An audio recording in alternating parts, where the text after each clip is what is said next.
So I'm going to call to order and take a roll call starting from the left. Brian Lundgren here. Jonathan Mixer, Cora Warfield here. Ann Ellis here. Ricky Dyson here, Ruth Ann Morris here. Dennis Sutherland here. Okay, so we have a full house, and at this point in time, we go on to the election of officers for the 24-25 fiscal year.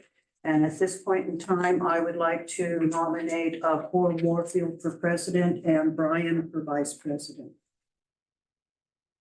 Agree with that. So we have a second? Yeah. Okay, all of those in favor, say aye. Aye. Aye. Second was easy. Ruth Ann. Okay, thank you. So we can either move or I can just do this. We'll just do this today. Okay, well, we'll Your practice leg and my here. back. Yeah. Okay. Do we get a face? Hand it over. Oh, we need to vote, don't we?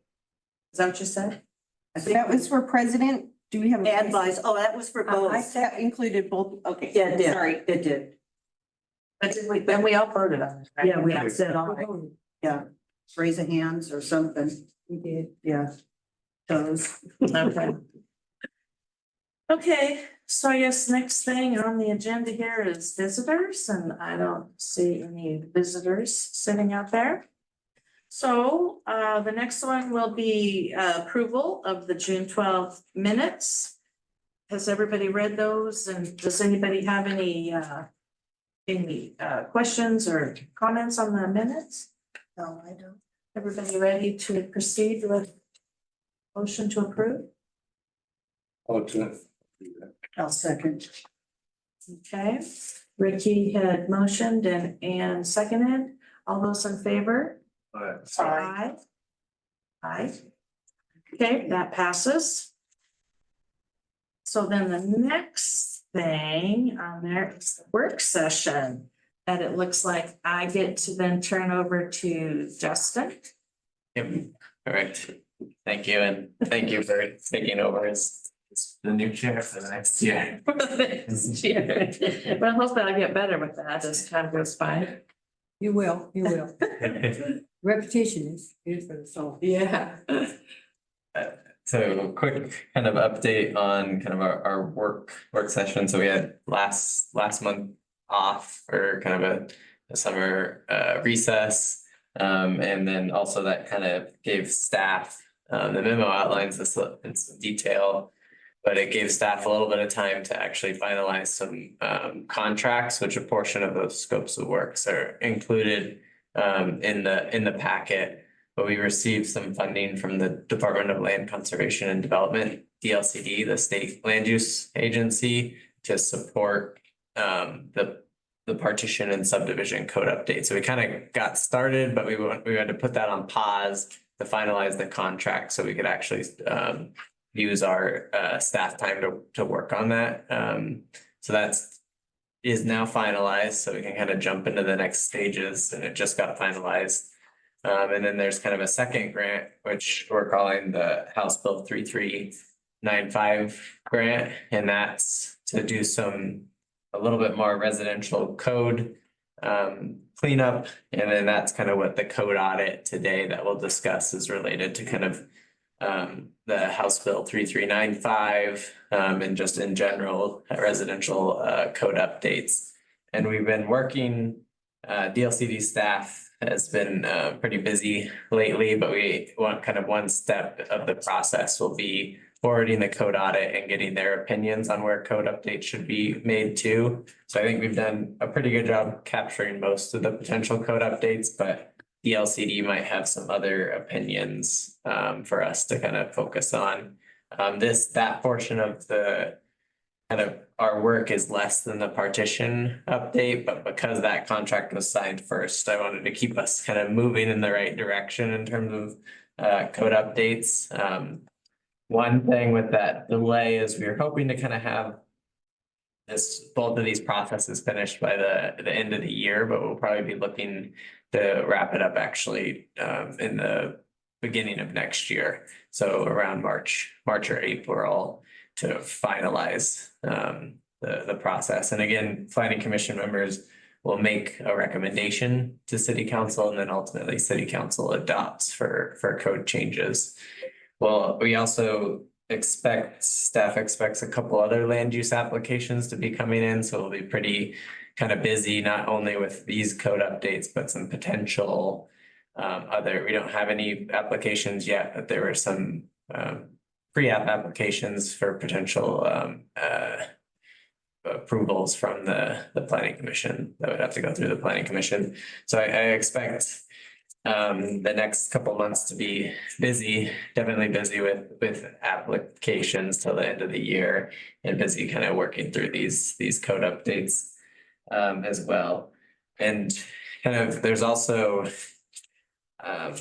want to jump to it, but the second memo in there, which was actually addressed to BLCD, Maddie Phillips, that kind of goes through the long history of kind of code work we've been doing over the years, because the main focus of a lot of our code updates has been related to housing work. So going all the way back to 2019, kind of the first update we made was around accessory dwelling units to allow those and update our standards for all residential zones. And we did some initial housing code updates, and then which I think got a lot done, but there's always more that you can do. And then the housing capacity analysis that we did in 2022, and then the comp plan update. So we've been slowly working through these updates over time to get this work complete. Any questions on kind of the history and the past updates that the city has been working on? Again, the goal kind of with housing development, zoning is kind of one piece of the development puzzle. So what we've been trying to do is reduce the regulatory kind of hurdles within the zoning code to increase the amount of housing units that end up being built in the city of Toledo. There's a lot of other factors around housing development, but this is kind of one thing that, as planning commission, kind of the ability to update our zoning code to create more flexibility. One question which maybe probably is answered in here is that when they dropped it from 10,000 people down to 2,500 people, the requiring the siting of duplexes on any residential lot. But I mean, with the city still has the a place like us that has a lot of really small lots to say you still have to meet minimum setbacks and square footage and such, correct? Yeah, that's correct. That's what I thought. And we, in that last code update, actually were a little ahead of the game and now allow duplexes on both of our residential zone Right, lots. But those duplexes, if it's a small lot, they would still need to find a way to meet the setback requirements. Yeah. So it is an example, 15 feet in the front yard and 5 feet on the side yard would still need to be met for that duplex. So Yeah, it's allowed, but you still. any residential lot is what kind of caught me, Yeah. so, yeah, okay, thanks.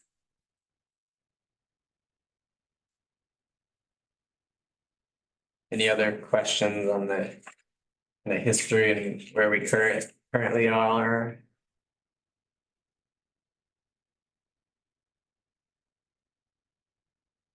Well, I'm gonna kind of start to walk through some proposed updates in that code audit section. The goal of this is to give you the chapter, the section, the current language, and proposed language. I'm gonna mainly kind of focus on the proposed language, and some of this is ultimately updating our old definitions to kind of meet what shows up in an ORS, or kind of looking at other cities, kind of how they've defined different things like condominiums as an example. So this kind of the new condominium definition the type of residential development utilizing zero lot lines, individual ownerships of units, and common ownership of open space and other facilities.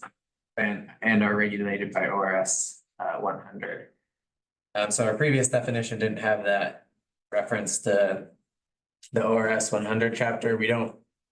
I don't foresee this being a super popular development in Toledo, but it kind of is, it is an option. So if someone was building a multi-unit building, it could be apartments that are rented, or they could be structured as condos for actual individual ownership.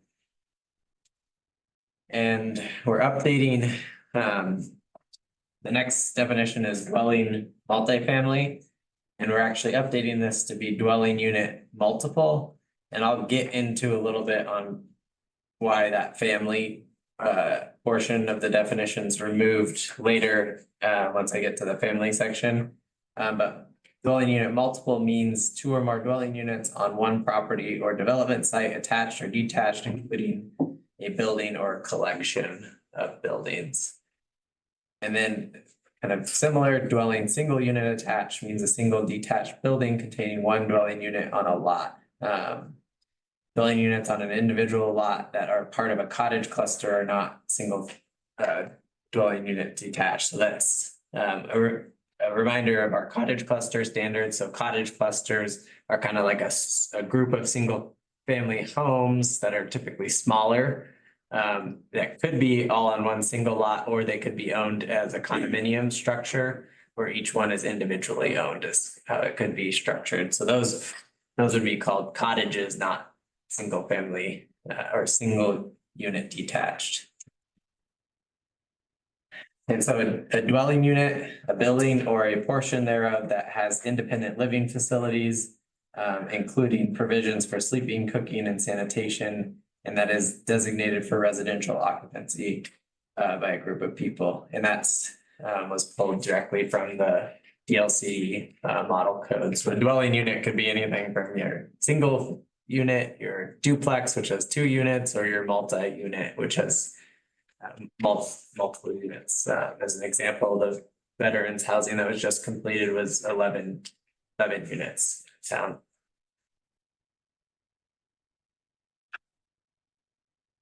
I won't go through each of these, but there's duplex, triplex, and fourplex. Those are, I think, generally pretty straightforward definitions.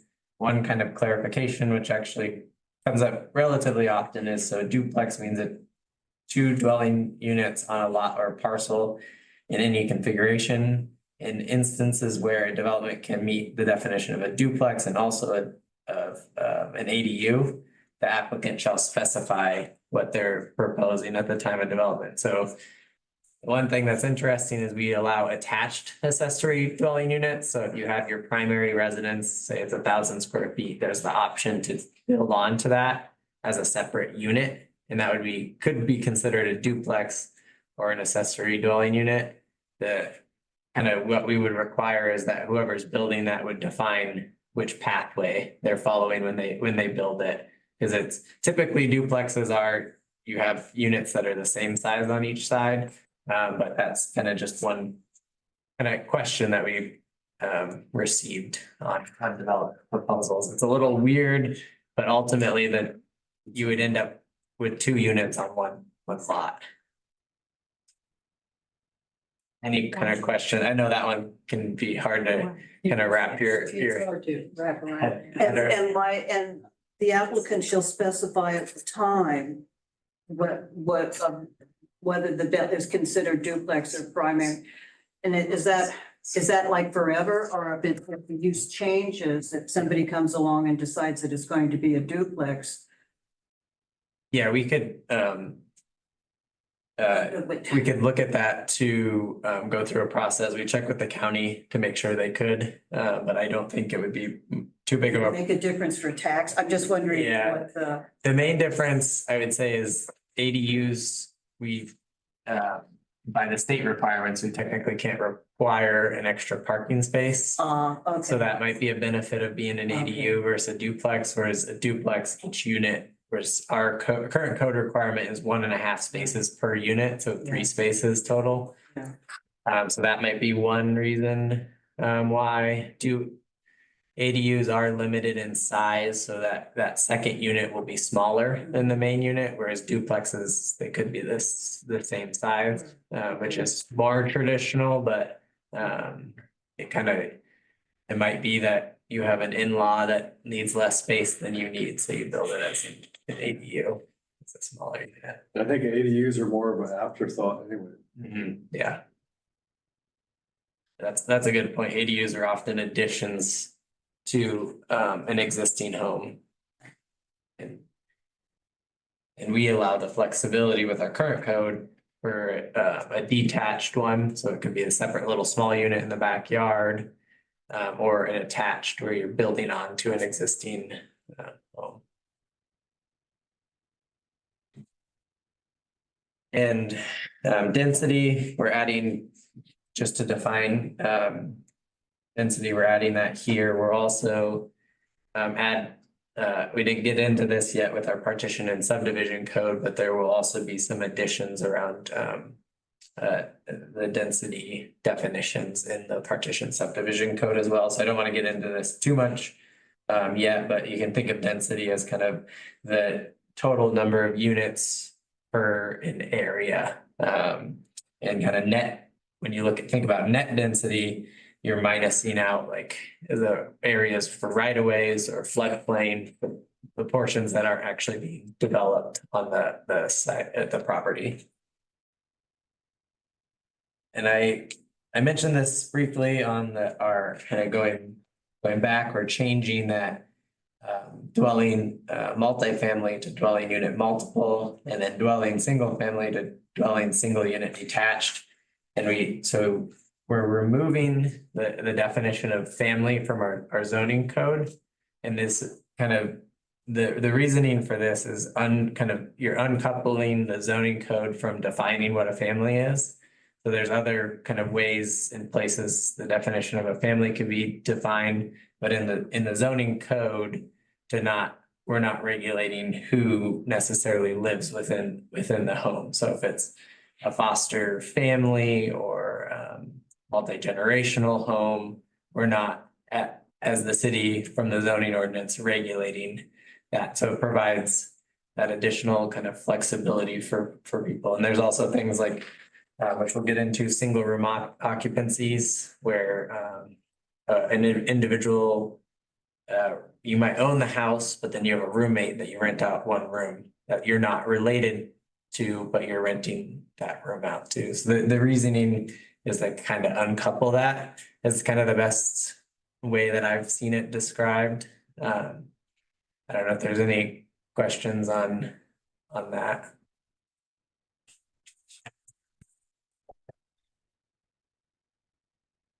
And so residential care home here, we're just updating that residential care home or group home. We're updating this definition kind of based on what the current standards is using. In this case, we use the city of Albany as the example.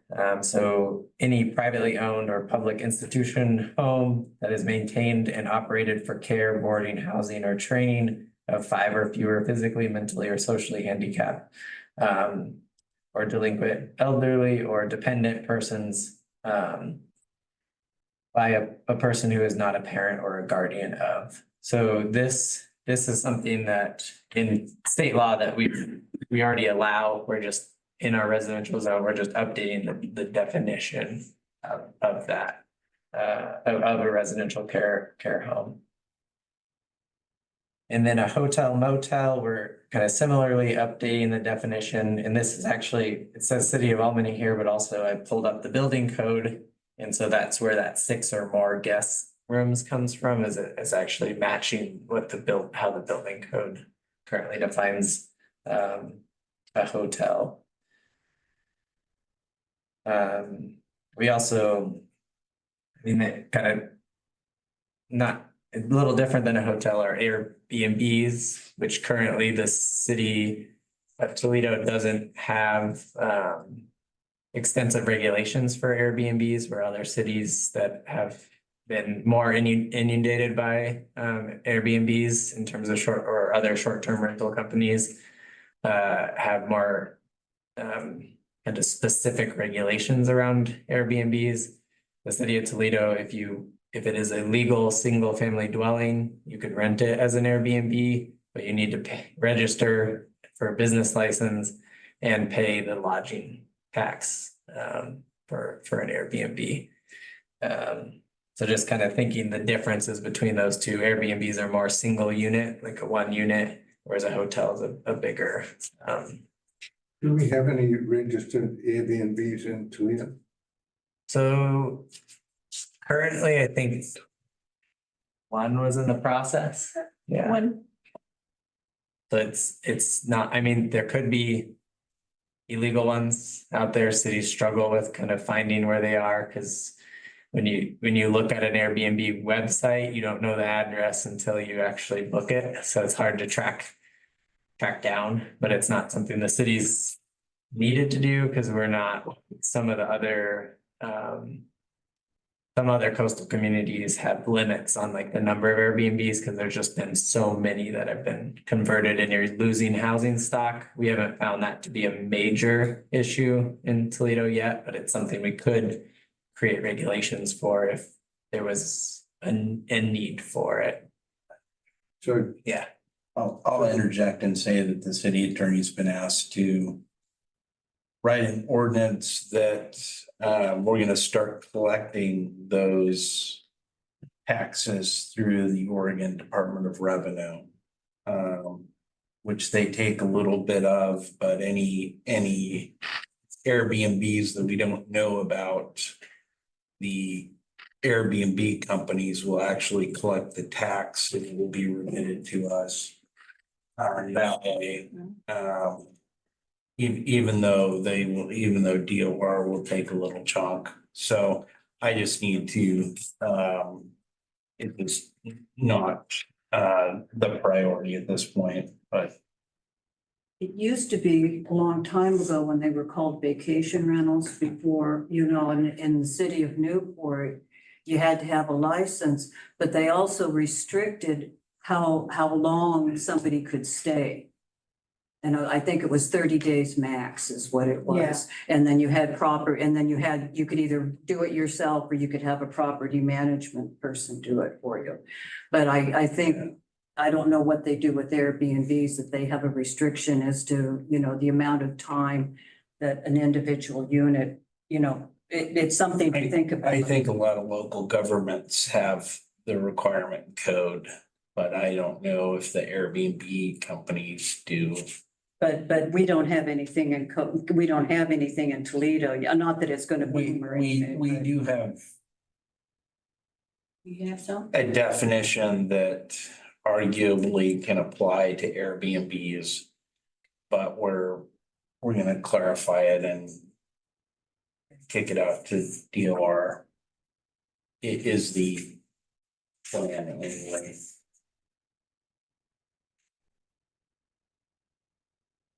Thank you, Mike. I actually didn't know that yet. Yeah, no. So in effect, I'm just thinking about this. In effect, if we have someone who's coming to do a contract job or something like that for 3 or 4 days, there's really no place for them to go in Toledo. No. No. No. That's it. I'm just thinking ahead with the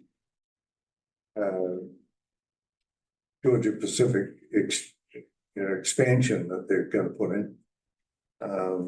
We need, I think, to be thinking about that sort of thing, because that's going to be a big expansion in our citizens when they do that. I don't know, just a thought ahead of time. No, that's a good point, and maybe a reason not to regulate them heavily yet beyond just the tax, so that someone could have that option to, Yeah, or even rent out a room or something along those lines for if it's going to be a shorter period of time that someone's on site. Because if they're gonna expand, as I've heard they are, then there's gonna be a lot of contractors wandering around town. Well, and didn't the county, vote down, not city, but county, for the people that live outside the city limits, they can't have short-term rentals. I Well, think, there's a didn't they number. vote that down? Like a year or two ago, wasn't it Yeah, on the ballot And I that? think it was Or- in litigation at some point, and yeah, I'm not sure Oh, what the has that current not been status finalized yet? is, but I think there's still that tension. It's hard to have the short-term rentals out in the county. And that's everything outside City. city limits. Yeah, I just know of somebody who lives outside the city limits who at the time wanted to put their house up for short-term rental, focusing on the traveling doctors and the traveling nurses that are at the hospital. Because those people come into town and don't have anywhere to stay for the amount of time that they're here. They're starting to buy houses for. And I know this was before they, they voted that down, but I thought at the time, I thought, well, that's a really good idea. But so I think we're kind of limited unless these people live inside the city limits Yeah. to be able to actually do So- that. Continuing with that thought, has anybody sat down with Georgia Pacific and asked them what they're gonna be doing on that expansion? I've heard it rumored, but I don't know that it's true. I haven't heard anything. I mean, the first point of contact would probably be Doug, the city manager. In Public Works, and they've had meetings recently with Georgia Pacific that I wasn't part of. So it may have been discussed, I'm not sure. I'm not aware of what their expansion plans are at all. Commissioner, I'm just not. I know the rumor was that they got that land across the river. They're gonna build some houses over there, so I heard.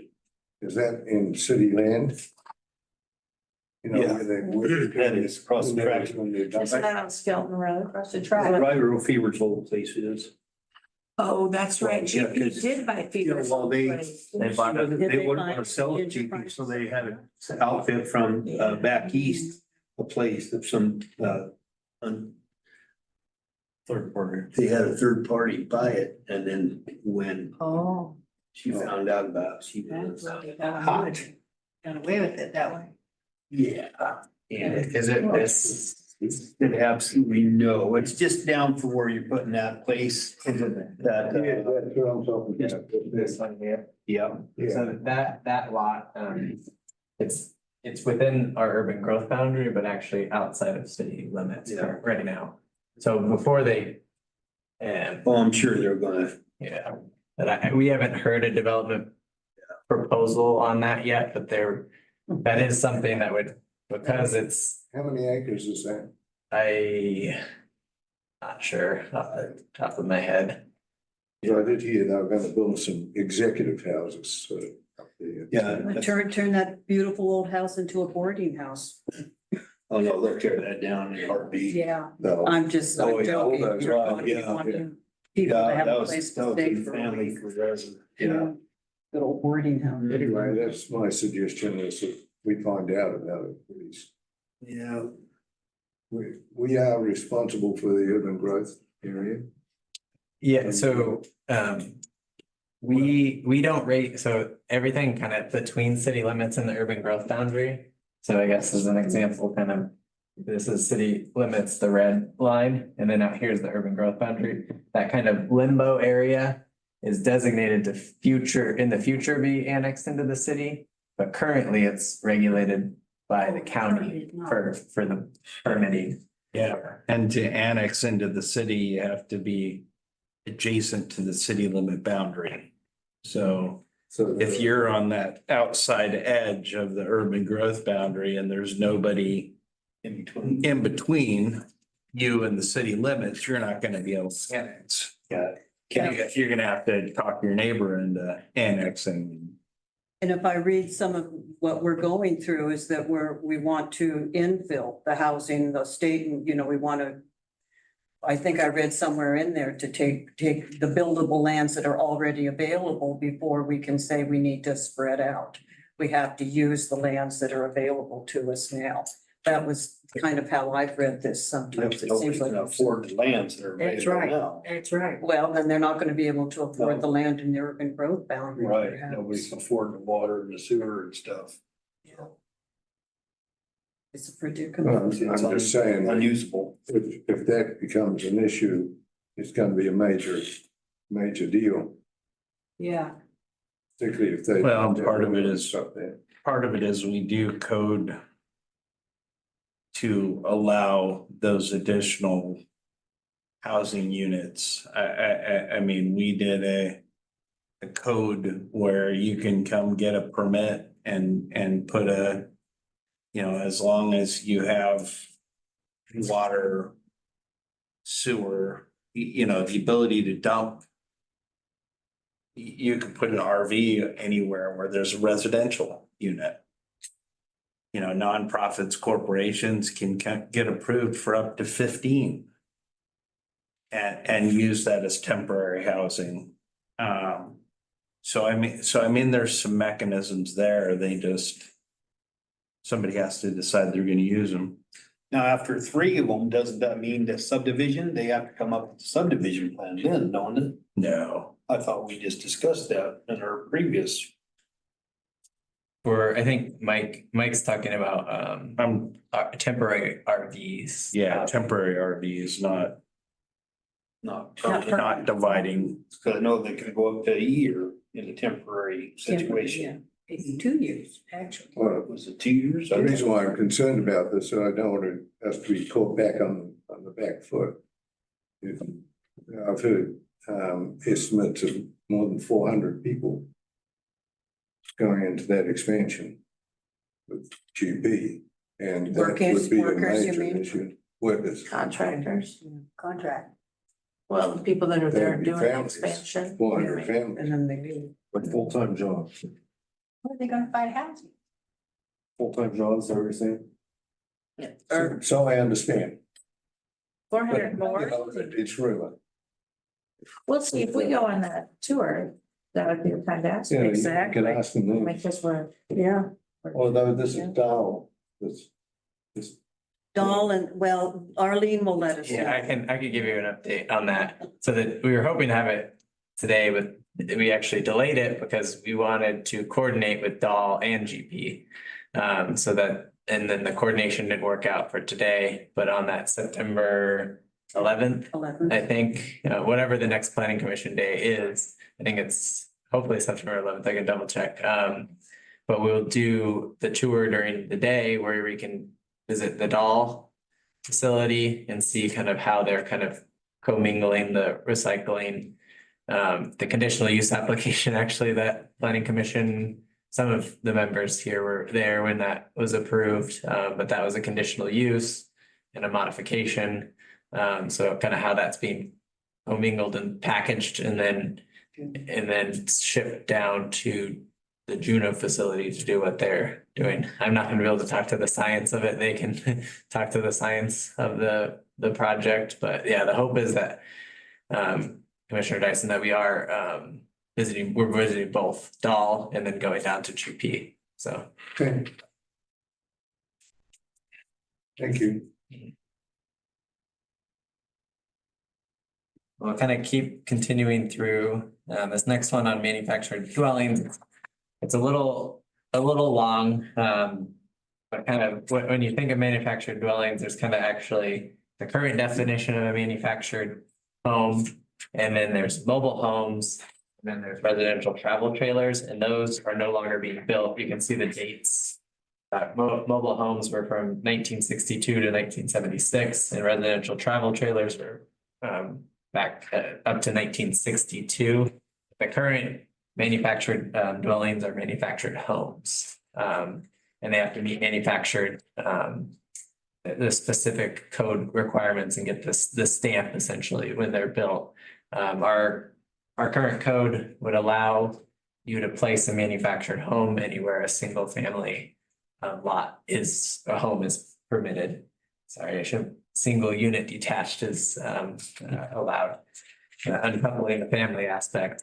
But that's just to kind of codify this, and this is in, kind of, it matches the ORS definitions. And then a manufactured dwelling park, actually, this shouldn't say for subdivision, it should. Manufactured dwelling park or subdivision, a parcel or contiguous parcels of land divided into two or more manufactured dwelling lots for rent or sale. And that meets the standards for conventional subdivisions as prescribed in the statute. So this would be more, so if you divided through the subdivision process that we're talking about, divided it to have individual manufactured homes, and they would be sold as a lot, like a single detached unit. And then there's manufactured home parks, which is more where have a larger lot, and then you have for rent spaces within that lot. So there's a specific definition here, and this is again kind of in alignment with the state definition, any place where 4 or more manufactured dwellings are located within 500 feet on one, another on a lot under the same ownership is the key. The primary purpose of which is to rent or lease the space, or keep space for rent and lease of any person. So you're renting out, you might own the manufactured home, but you're still renting out the space that you're sitting on. So there might be that monthly cost.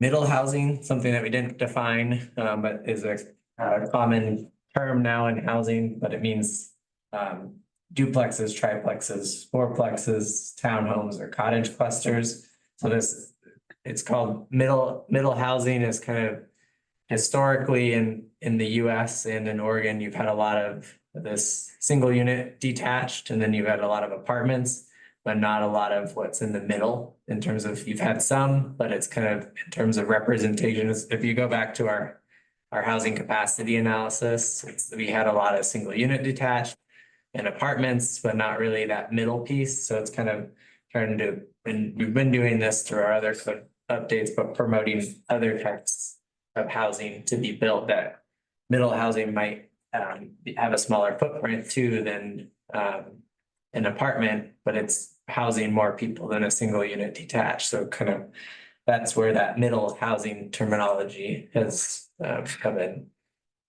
So does a modular home include something like a 3D printed concrete dwelling? So, sorry, jumping to the next definition, yeah, modular home. I don't think would count a 3D printed home, so maybe we should also define 3D printed home. But isn't a 3D printed home constructed off-site, or do they put the 3D printed?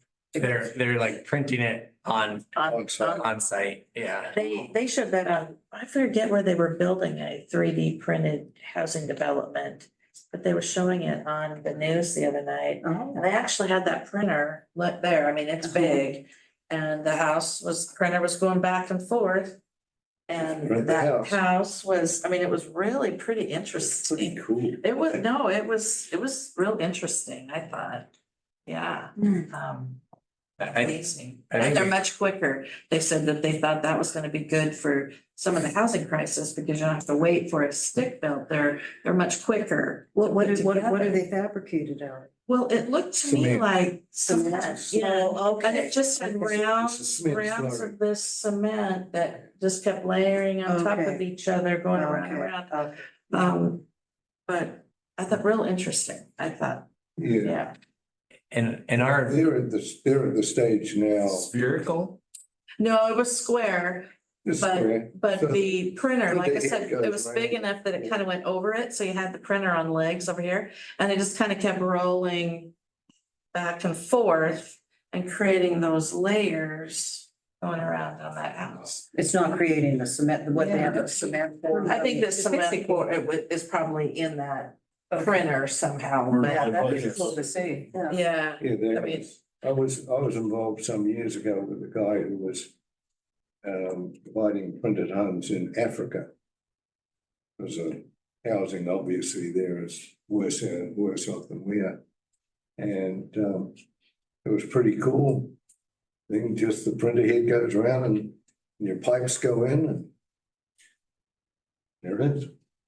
And how, Build the house in a couple of days. yeah, those are super, super cool. And from our city perspective, if it's being a single unit detached is the ultimate kind of what's being built, we would allow that in our residential zones. I think the hiccup at this point might be if the building, I don't know if in Lincoln County, they've ever permitted a 3D printed home, so that might be kind of a question that I haven't asked the county yet, Behind the time. but. Well, but I mean, if it's made out of concrete and the plumbing and all of that is I where it think- should be, and 3-foot wide doors and all that stuff. But you gotta factor in the size of the printer, so a lot of the property is not always just totally flat, where you Yeah. put the printer on there and Right, go back and forth, the way ours are. It may wasn't not that where you even- put it on a Fill in the drum? boomer holes and chop the blackberries and. Yeah, it may not. So it's only for flat ground. Well, I mean, I don't know, it's not like I know anything really about Yeah, it, but but where they you've were seen it. showing it was Yeah. on flat ground, Yeah, Yeah, yeah, interesting. And I think there were some being, I wanna say it was California being built post fire, and it was a flat area where they could kind of just roll the 3D printer along to the next house. So it was a way to kind of, it depends on how it's built. Some of them have a pipe like you see pumped cement now out of a truck. Mhm. And they just mix it up and a big sort of a hose thing goes down onto the printer here. There it is. and our goal from the cities and from staff levels, if there's these other innovative housing types like 3D modular prefabricated that are coming along that are different than your traditional stick built or manufactured homes, we would still treat those as single unit detached to be built. So we're not kind of depending on the builder. We kind of want to keep that flexibility, but I'm sure there's going to be other things that come out beyond 3D printed homes. And I think sometimes it's the building code side that ends up kind of slowly catching up, because that's. And then the next definition, we touched on this briefly, but single room occupancy development means a building no less than 4 attached but separate single room occupancy units and shared kitchen or food preparation facilities, sanitary facilities, bathrooms may be shared or may be provided within or between the units. So it's kind of getting at where it's common now where someone might own a house and then rent out 1 or 2 of the rooms in your home. So that's kind of what a single room occupancy could look like. So what if it's a studio? It's like sometimes that, like a studio is kind of like an open floor plan, but then you could just put in like partitions. You know what I mean? And it says 4 rooms or less. Yeah, 4 rooms or more. if it was currently structured. If it was currently structured as a studio, if there's enough room to create 2 rooms, you could partition out walls through the building permit process and change it to 2 units if it's a bigger studio. Might be tight if it's a smaller Yeah. studio to begin with. But yeah, kind of thinking like if it's a 3-bedroom house or something, or a 2-bedroom house, you rent out one of those Yeah. rooms. Say the common room, bathroom, 2-bedroom.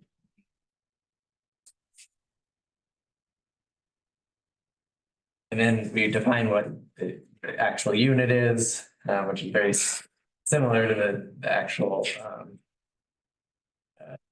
the development, but just defining what an individual unit is.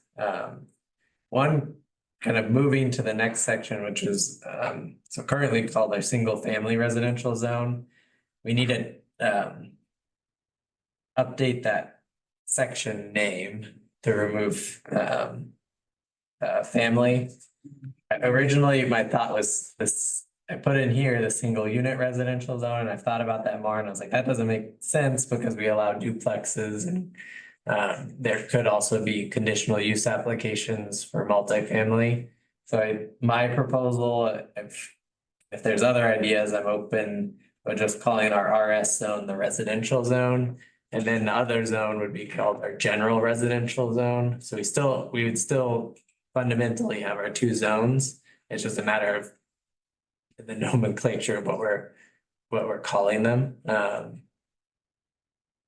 So I think the single unit would just create confusion because we do allow duplexes outright, and then there's other conditionally permitted housing developments in the current RS zone. We could still call it the RS zone, and then the other one is our general residential zone, which is the RG zone.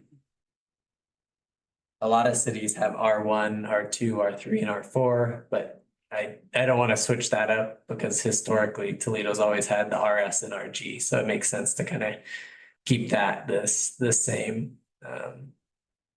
Not to confuse developers or anyone. So single, So it would be RZ, basically, residential zone. The S is going. We could change it to the RZ zone, or we could. the S means single. Yeah, the S does mean single, so we could do it residential zone and change it to the RZ zone. I think it sounds. I don't know, Arlene, if you have. It sounds hate cool. that. Arlene, that's up to Arlene.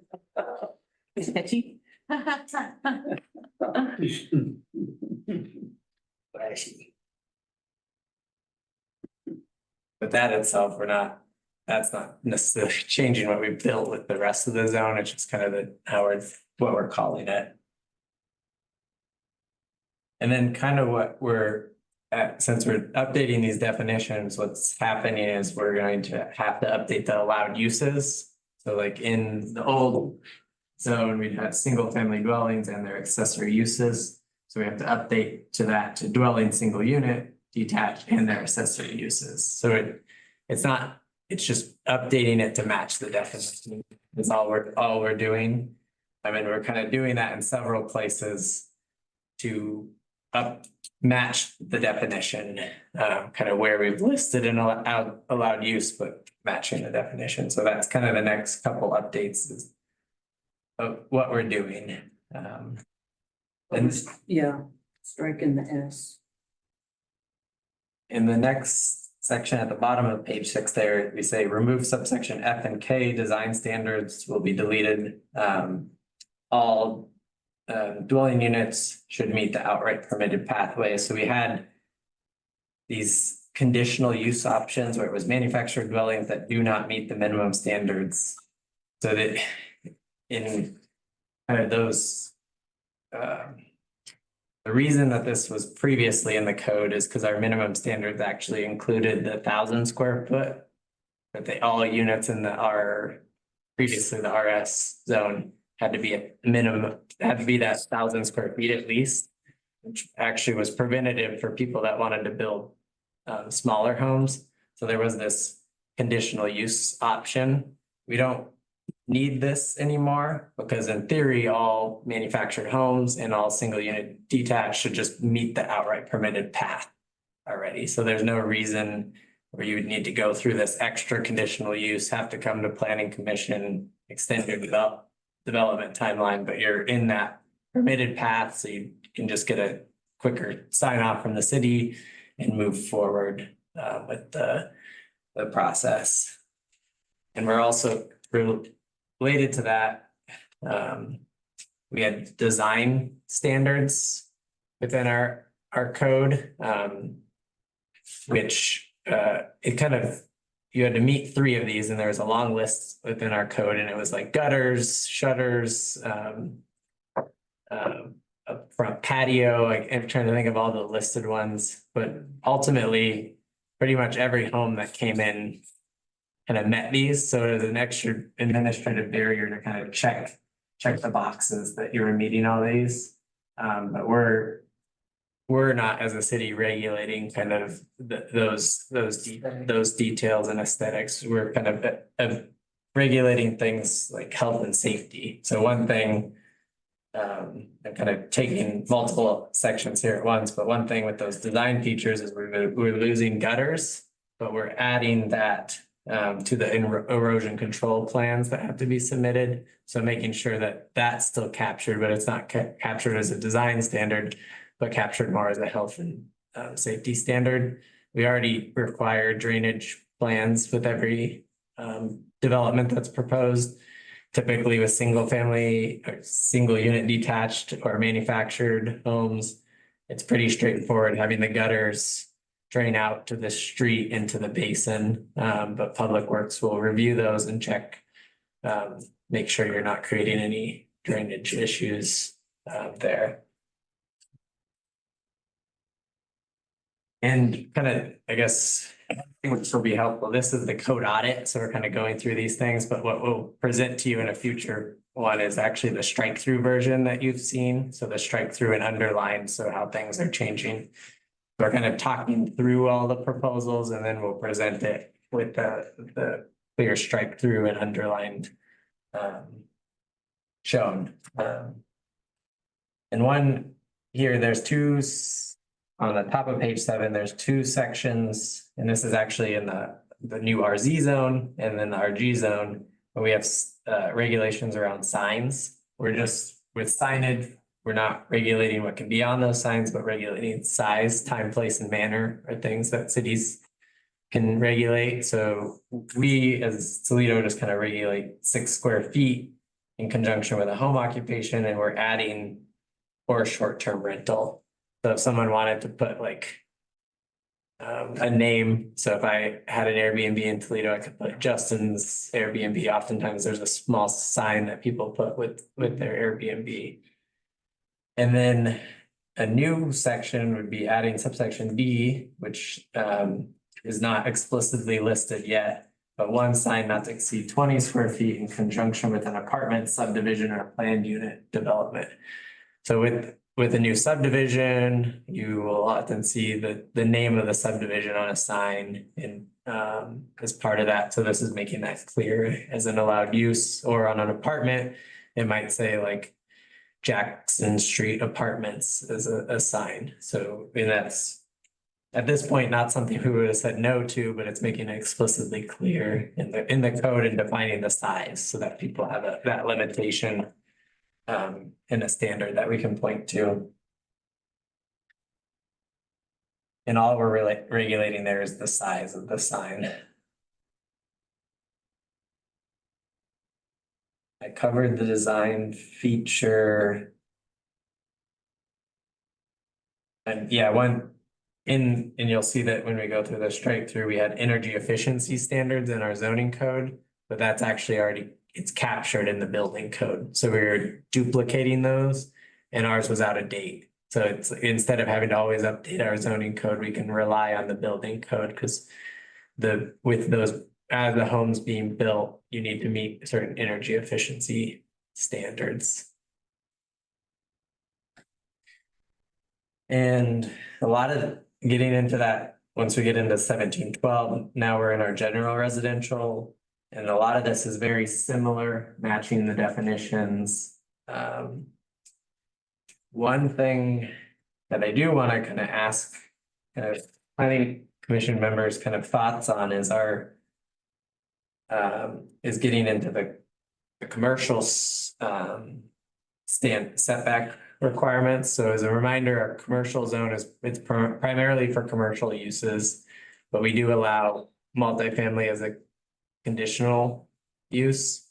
And one kind of question or thought is thinking of the commercial zone, kind of are there areas in town where it would make sense to also allow duplexes, triplexes, quadplexes outright instead of having to come through a conditional use process. As an example, the quadplex that John Robinson completed, that was had to go through a conditional use process. It wouldn't be every commercial lot, but if there was a portion in town where that made sense to not go through a conditional use process, if you don't think that's the case, then it's not something we need to explore, but I can kind of point out in town, this pink on this map, that's all your commercial area. So like an example is that, the quadplex that got built, in this, on Beach, was a commercial zone that had to go through the conditional use process. There's not a ton of area, maybe it's only areas not adjacent to this Highway 20 to keep that commercial frontage. But that's all in the flood zone, right? Yeah, All of our commercial It is, zoning is in it the is. flood zone. Not even Yeah. on Highway 20, not, it's JC. you're, not all of it, but you're correct, that 95%. a lot of it. Yeah. So, 95%. so well, the police station ain't good enough for it, so. No, that, Trying to wash away. That's what I'm saying. Yeah. I mean, our commercial. That's all in flood zone, so. If you want an opportunity to do something like that, you gotta build in the flood zone. Higher insurance, everything, it's, that's a good point, a lot. so you know, I mean, if you wanna develop something. You're. Scratching your own chicken house. Yeah, you're talking about the area down by the slough. Yeah, down from the gas station all the way down to the police station, all that. Oh, the whole thing. A Street, Rum Bottom, all, I mean, you know, the library. All the way clear to the bowling alley. All that, it's all flood zone, Really? every bit of it. Yep. All of it. And the crazy thing is, like the police department, that was the same time as they designed that flood zone that when we bought it from the bank. Same time. I already knew it, when we bought it. That's why they're moving up the hill. That's why they're moving up the hill, but we knew it when we bought it, so. Yeah. Oh, wow. Go figure. And I think that's a good point, thinking, because I mean, residential and what zones. You can, with under the current code, you can build it, but you have to elevate your structure when you're building it. But then you do have the higher insurance. I'd like to do some commercial stuff, but I can't do it because it's not a commercial zone. And you don't have to be able to build in the floodplain. So it was a thought, Arlene and I were kind of talking through some different ideas. The main kind of thought of, in my opinion, why that came up is kind of more so thinking specifically in that Beach Street area where we've had a conditional use application for the quadplex. There's currently a property for sale right there on Beach as you're kind of coming around the corner. It's got a little unit on it. Is that only because that, they only have to go to the different setbacks is because they want to put a bigger building there? Is that why? Other than that, commercials like what, 1 foot from the property line or? So our only setback that we have for commercial is that we actually have a 25-foot front yard setback, and that's my proposal is to reduce that front yard setback. I think the original intent behind that 25-foot setback is, I think the best example is like the Ace Hardware. Yeah. That you're set back and then your parking lots in the front was kind of the intent. More recently, we've run into issues where for the front yard setback being 25 feet, if you wanted to build something and not have the parking lot in the front and have it in the back, you're creating challenges. So the proposal would be to reduce the setback to, in here I have 20 feet, but maybe it's 15 feet. So matching the residential zone. So you still have a setback. For the commercial zone. For the commercial zone, but Yeah, that'd be a fabulous idea. but it's not, the 25, I think, is a little high currently. So kind of the thoughts of planning commission members on what that should be reduced to. The residential zones, we have 15 feet. So kind of that's what kind of is an example of our setbacks. Otherwise, you're right that the commercial zone doesn't have other setbacks to where you could build build up to a property line in theory. Most developments we've seen still provide some setback, and there's also fire code pieces with building, that might prevent you from building Yeah. closer. What about loading zones and things like that? Because that goes with industrial and not with commercial. For, like, if we would require loading zones with the. Well, I'm just thinking a lot of commercial buildings do require loading, you know, I mean, that's, they have supply coming in. So yeah, And we would, I didn't know if they, I know, I'm not familiar enough to That know could come in the back too, if they're doing that. if you have access to the back, yeah. and if we did get a bigger commercial development that required loading, we would require a site plan that showed their parking, circulation, access, and those are the type of questions that we could capture, like, can your semi truck come in for deliveries and turn around adequately? It's on Main Street. So I have a question. Highway 20. What about Main Street? What the setback on that? Because that's right up against the sidewalk. Yeah, good. That's a good question. It's actually, we have an overlay zone, our Main Street overlay, Street. and it's 0 foot setback for it's generally, we can get you a map, but it's generally along Main Street, but it does include a few parcels that are just off of Main Street as well, that aren't necessarily abutting. Well, could you do that for the the lots that you're talking about? That, where if they want to build a duplex or whatever, they don't have to get the conditional use. Could you do a thing like Main Street? Yeah, and our current, for our Main Street overlay, we've structured it to where if you're abutting Main Street is how we've defined it, you have to maintain the main floor, we'll call it as commercial, but your upper floor, or in certain cases, actually, you could have a lower floor unit on some of the buildings, as residential. From the zoning perspective, the harder part is the building code conversion. If something's historically been commercial, you need to go through the building code to convert it to residential. And then there are a few lots that don't actually abut Main Street, but they're in the Main Street overlay.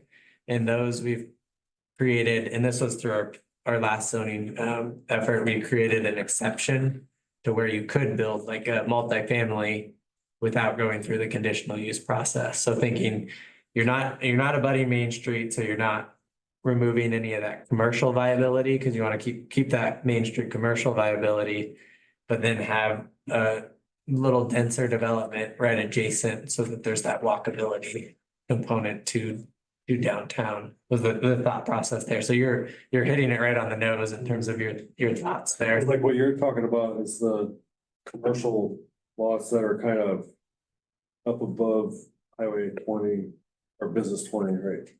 Yeah, along Beach on the north It's kind of side. like commercial, or it could be general residential kind of. Mhm.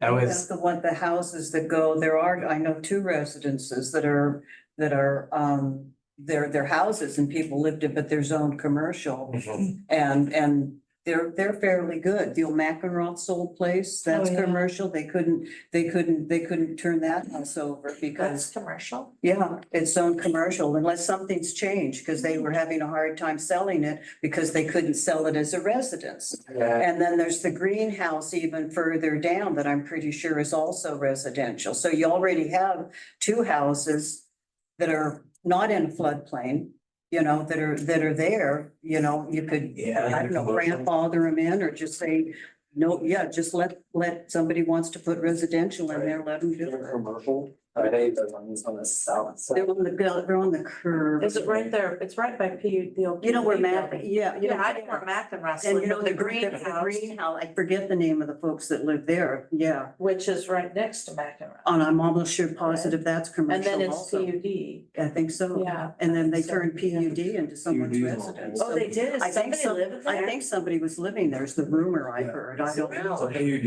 is older. Oh. So anyways, it's not a lot, but there's some available. Yeah. Yeah. So it might be kind of this. Just K corner. That's, yeah. Yeah, I would guess that's That back right on area. that curve. Yes, that we Yeah, do. I think so, yeah. So that's the thought process was maybe, because this is What? kind of like, you have a church, there's a little bit of commercial, and then now we have a quadplex, and some residential there. It's pretty. And that's quite good. Oh, yeah, 'cause that's right there on Beach Street with the road that's going up. Yeah. It's pretty mixed use right That's on now. further down.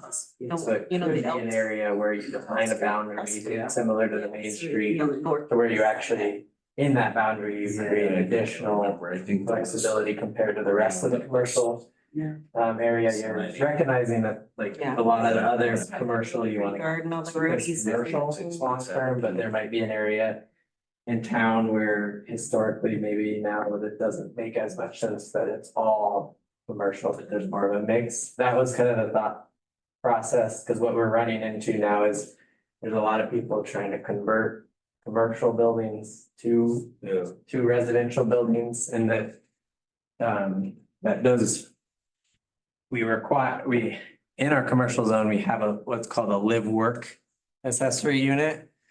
But you have to go through the building permit process before you're actually living. So that would be like in the back, I'm living there, and then in the front, I'm selling, I have a not residential, I have a retail business in the front, say. So I have a question. So I know this might be one of the lots that you're talking about. It's right in that area. It's zone commercial, but it's like, I forget the name of the street that it is. But it was that address of the street, but it's on a hill.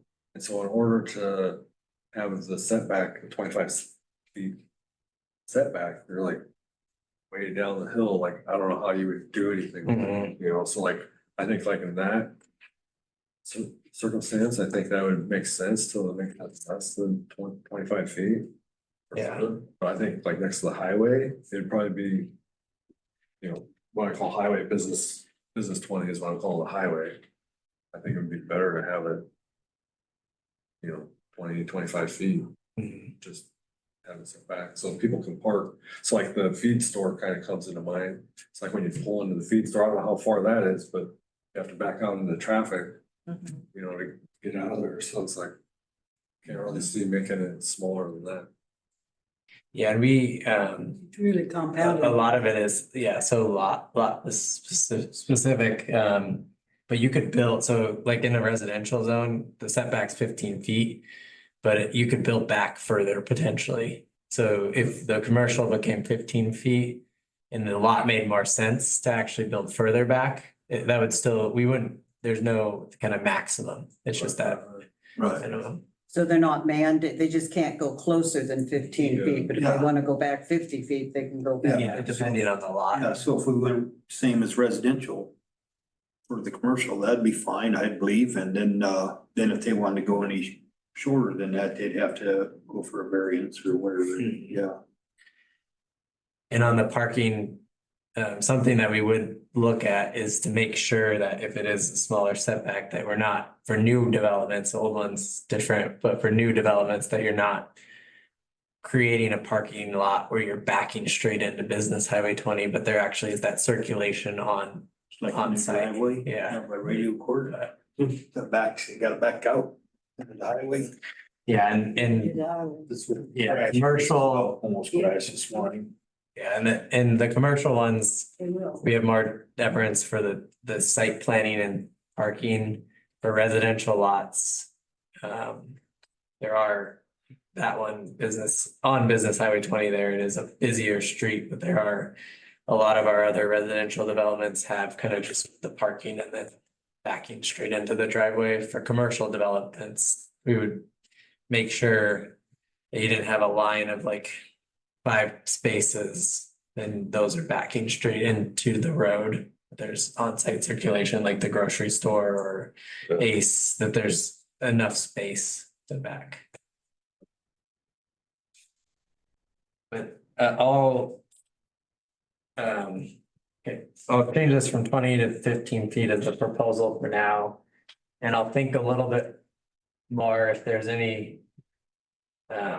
I guess, do we want to explore it more or not in terms of the actual, like, creating an overlay where it's more flexible for the allowed uses within the commercial zone? We can say no, or if we want to look at it, if we came back with a a boundary that we looked at closer, say the Beach Street area. Looked at those uses a little more closely, we could explore it a little more as an option. It's not, we're not saying yes or no at that point, just kind of explore further. Or if we don't want to even explore it further, we can kind of move past it as. Yeah, I would like to see it go forward. We'll bring back, so staff can bring back a little bit, a map with a boundary and maybe a little more detail on what the existing uses are within that boundary to kind of think about, does it make sense that this also is a little more mixed use Yeah. area? Okay, so we will do that. Yeah, and the intent there is not to take every single commercial zone and make it, that you can build also residential. We have that option for the conditional side, but this would be in a certain area of town. Maybe we speed up the process for residential development in the commercial zone.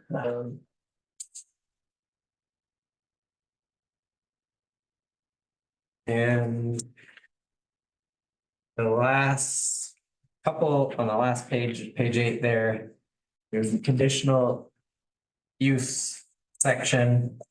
So right now, this has come up a few times with our conditional uses.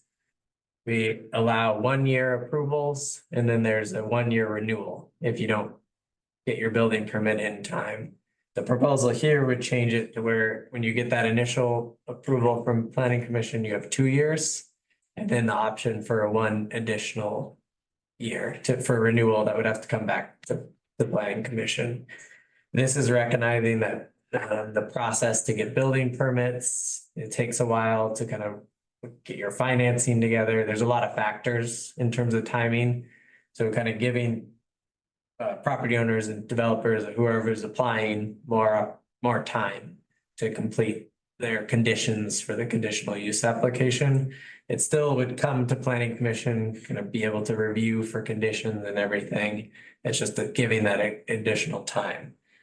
It would, 3 years would be it. the 3 years would be the maximum. That's the max, Yeah. Do And then they would have to come back. you have an idea of what the average is in Oregon for places that have conditional uses?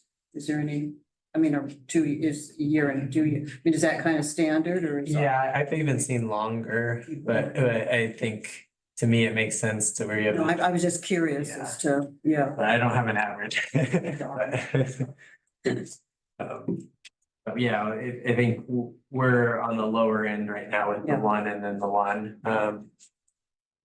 And then this would also, there's the second part of this where active conditional uses approved prior to this ordinance may apply for 1 additional year for a total of 3-year approval. So if we have active conditional uses out there that and I want to work with Mike to make sure this language makes good sense, or if I can reword it at all, but essentially the intent of what we're going for is if there's someone that had a conditional use for 1 year, renewed it for the 1 year, and they're coming towards the end, that they could come in for an additional renewal if this ordinance was approved in time.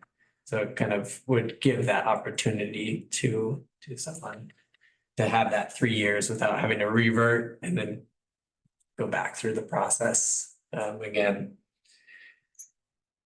So we've seen it a couple of times, I think, where people have to come in for renewals or have to come in for a second application. So this is just giving more time. Any concerns with kind of that? The next section is, so we currently don't have explicit language that says this, but add ADA ramp. So if someone wants to put a ramp in their front yard to allow for wheelchair access, the goal here is that that is an exempt use from this standard 15-foot setback. So you could have the ramp, let's say your current house is right at the 15 feet and you needed to add a ramp to that, we would allow that within the setback area. We don't currently have this language. Most cities do, and so we want to make it clear that this is an allowed use. So no deck, but just ADA ramp. just ADA ramp, not decks. So it's, yeah. And they don't need a building permit or anything like that, and there'd be no charge for You, an ADA. you would need you still do need a building permit Might for, I suggest that it be very minimal if somebody's having to put in an ADA ramp? yeah, from the cities, and we would, I mean, if they.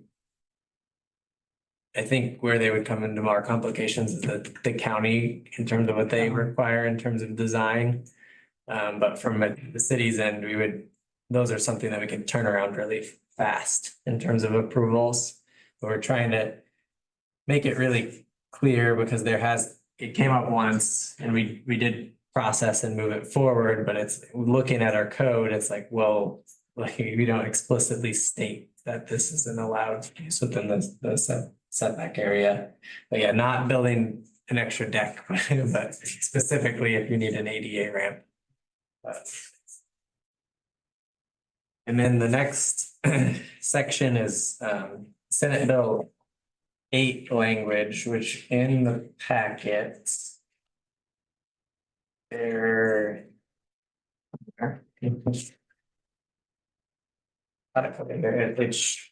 Hopefully, if yours is color, it's highlighted orange. Yes, this one, 212. 212. Yeah, page. There's no page number on there, but It's got the orange highlighting. yeah, the orange highlighting there. So this.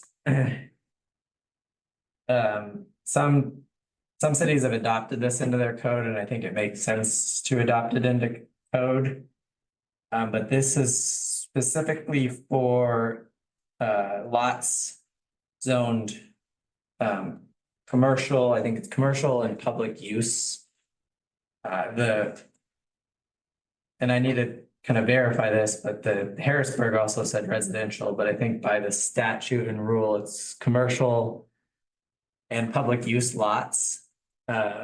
You would have to outright allow affordable housing by the ORS on those lots if they meet the affordable housing definitions and they're adjacent to residential lots. So this is an example of how a city adopted it. I kind of want to work to kind of pull some other examples and create some language, but this would be like it would specifically have to be affordable housing project, but it would have to be, it could just be not have to go through the conditional use process in the commercial zone essentially. So it's removing a barrier for typically what would be a nonprofit that's building that development.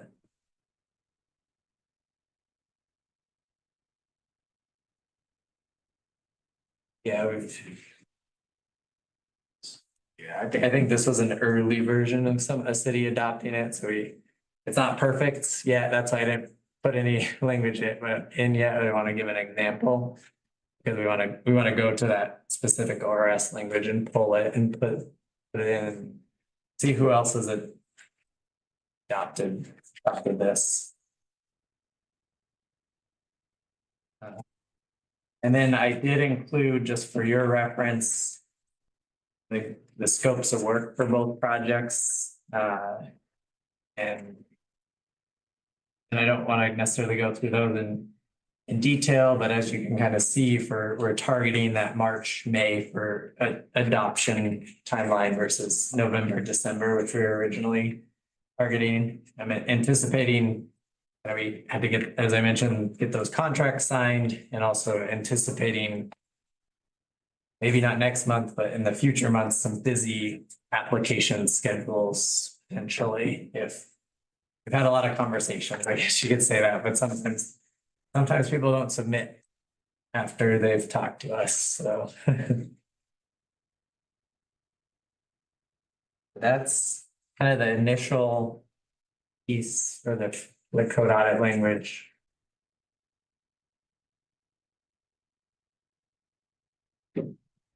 Okay, so that's everything that you have in this section then? Yeah. Okay. Looks like then the next section here is discussion items. And I'm guessing though, Justin, you're gonna talk a little bit about that too with this building permit and use activity. Yeah. And I can, so this building permit log, this is something Arlene puts together every 6 months for planning commission members to take a look at what's happened in the city in terms of permits, so you can kind of see the descriptions kind of give you a general idea and the locations of kind of where things are at. So this, I think, is helpful to kind of keep everyone updated on what's projects are ongoing within the city. We can, if there's specific questions about these, we can answer them, or if later you kind of come across something, you can always stop by City Hall and Arlene and I can kind of answer questions about that project.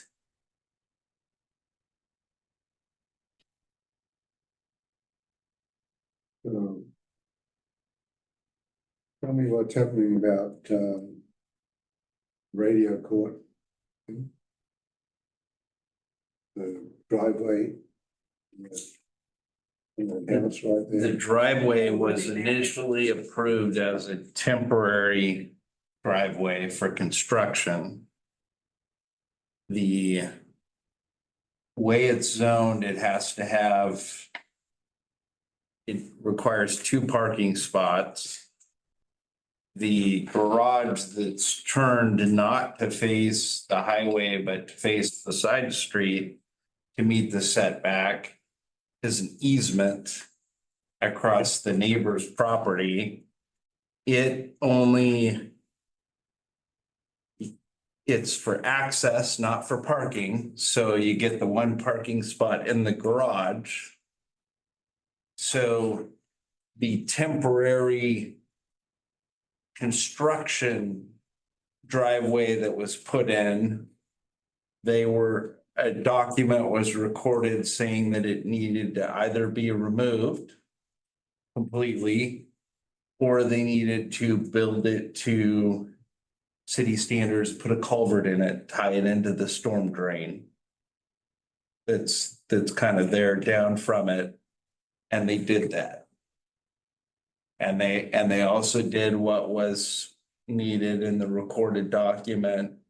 They came in and submitted a permit for a permanent driveway. They submitted the permit And it was approved. and it was approved. Yeah. I have a question on that, kind of. I've just noticed lately that they put that fence in there, which cut off more of their driveway area, you know, before that fence went in there, they were able to pull up in there a little farther. I mean, I understand they want a yard or whatever they were doing, but when I noticed how how big kind of that area was, it didn't leave a lot of, let's say, driveway room. It doesn't. And they had to get that, did they have to get that fence approved as well? Not that I know of. They could have put the garage a little further on their land, they wouldn't have had to worry about any of that. Well, they didn't know.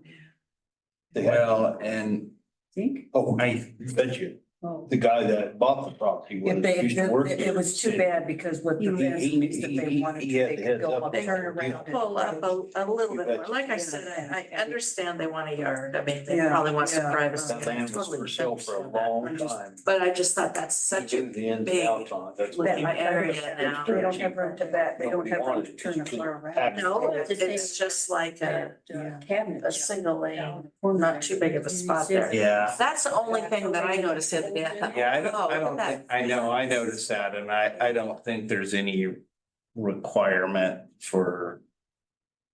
I think there would be a permit requirement if it were on a corner. You know, obstructing view, turning, but there's no requirement. Or of the built fence. They didn't go. And the radio court,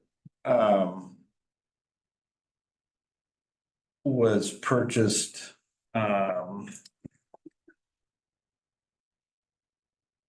when,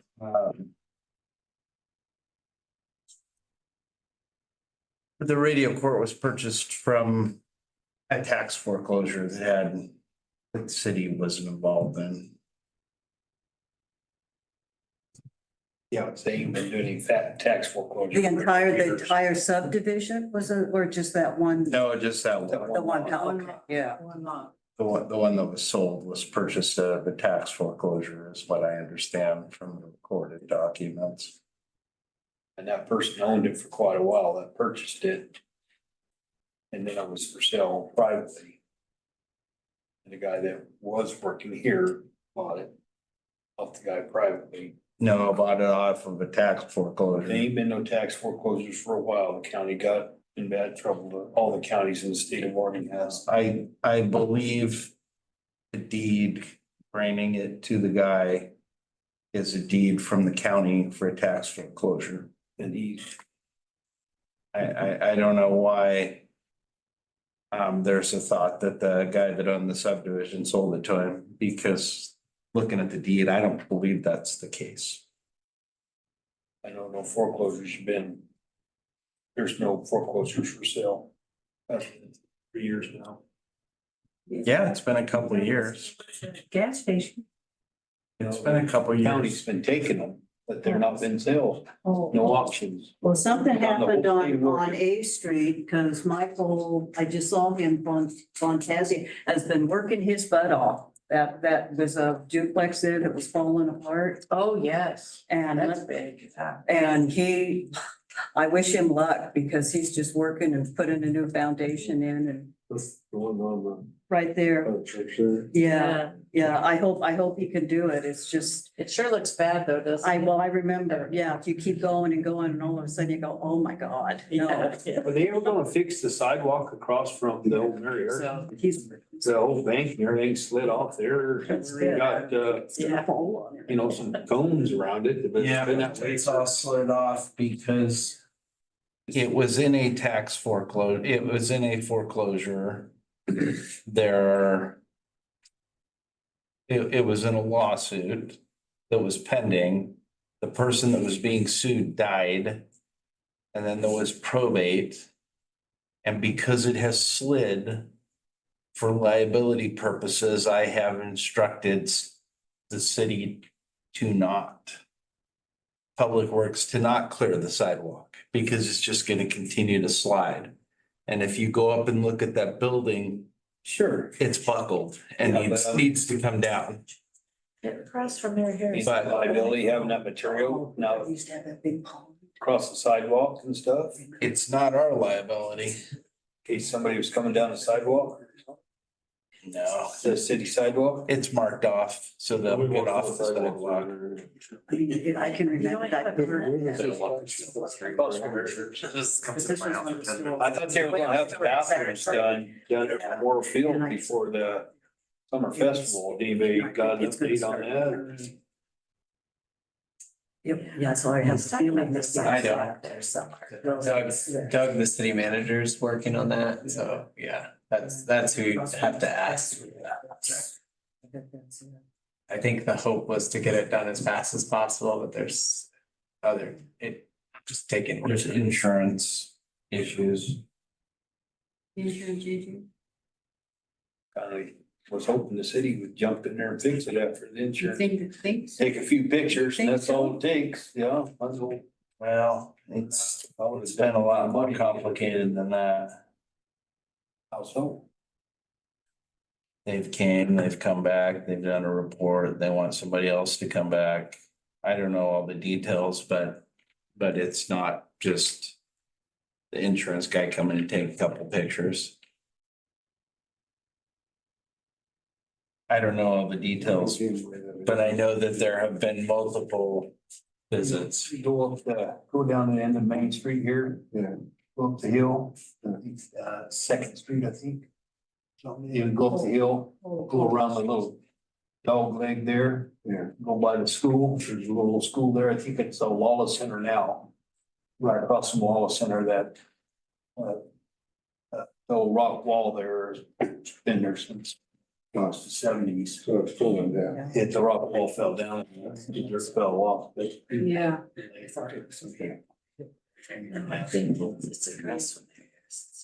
Are there any more staff comments? Only other, we touched on it a bit, but the tour, watch out for emails on the more details on the tour and RSVP and everything. We'll notice that as a possible quorum, so all of you can join, and I believe city council will also be invited to that tour as well. They can't. Well, they can't join us. They have their own food. I'm into carpooling, everybody. Oh, yeah, So, something. A big thing. Yeah, Yeah, that's a good idea. Are there any more commissioner comments? Yeah, I'd like to congratulate our ex-president. Yeah. Yes, thanks, Ann. You did such a good job all these years. You did a great job. I'm happy we got a full commission and there's some people thinking on it, so that's good. Yeah, that's good. Okay, does anybody else have any more comments? Are we ready to adjourn the meeting? Yes. Yes. All right, meeting adjourned.